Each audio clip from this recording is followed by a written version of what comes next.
So over the next couple of videos, while the weather's kind of nice and a bit sunny, I'm going to be working on two of the bikes. I'm going to be working on the CBF 1000 and the KSR Worx. Well, we've got the tank off and this is what we've got underneath. It's not too bad. The old tank was absolutely...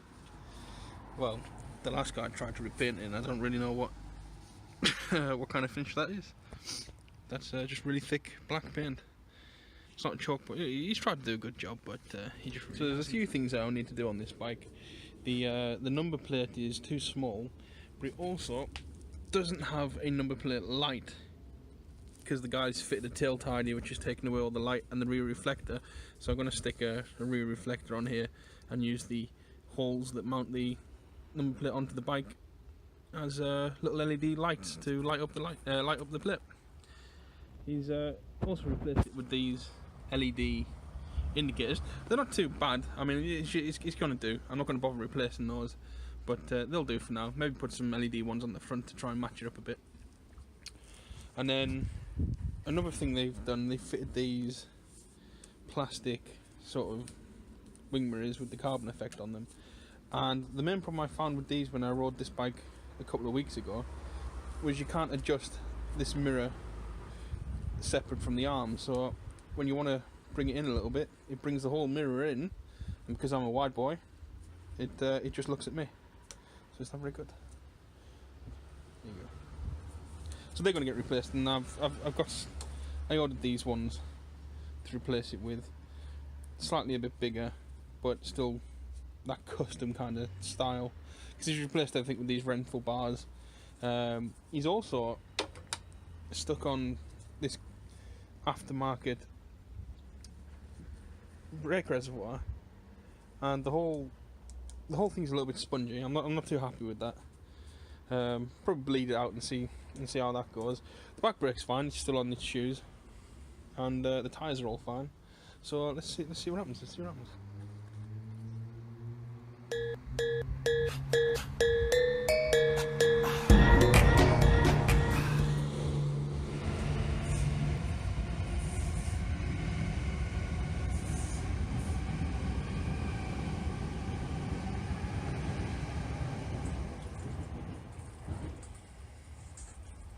So we're almost there. The new tank is on, looking pretty decent compared to the old thing that was on there.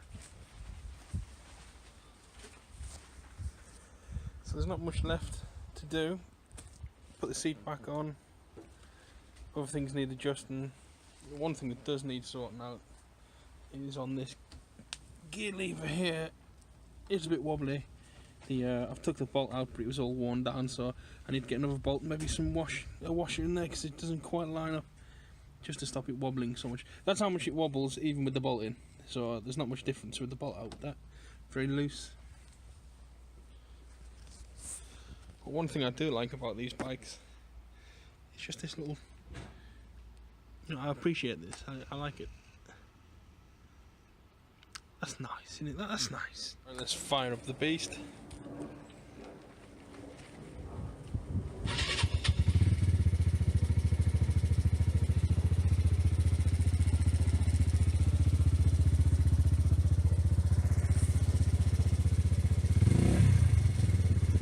Nice. There we are, all nice and running. I worked on the little generic Worx 125 yesterday. And today I'm going to be working on the gold CBF that I've got here. Mostly with this bike it's just cosmetics again. This one's cracked. That cracked when I slipped in some ice. When I slipped in the ice last year, a year before. I think it was October 2016. So yeah, I'm going to replace the front on that panel which you've just seen. I'm going to leave the other panel on. And I've also the two sort of panels at the back here. This one's not too bad, it's only got like a little crack there.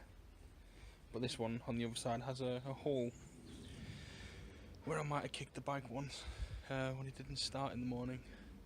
Yeah. Anyway. Oh, and I want to take off my Garmin sat-nav mount, which I want to put on the TDM. This sort of brace I'm going to take off, even though I've got a nicer one for the TDM, but I just want to take it off anyway. It's always good to have a spare, why not? And I think I might take the fog lights off this bike, or I might leave one.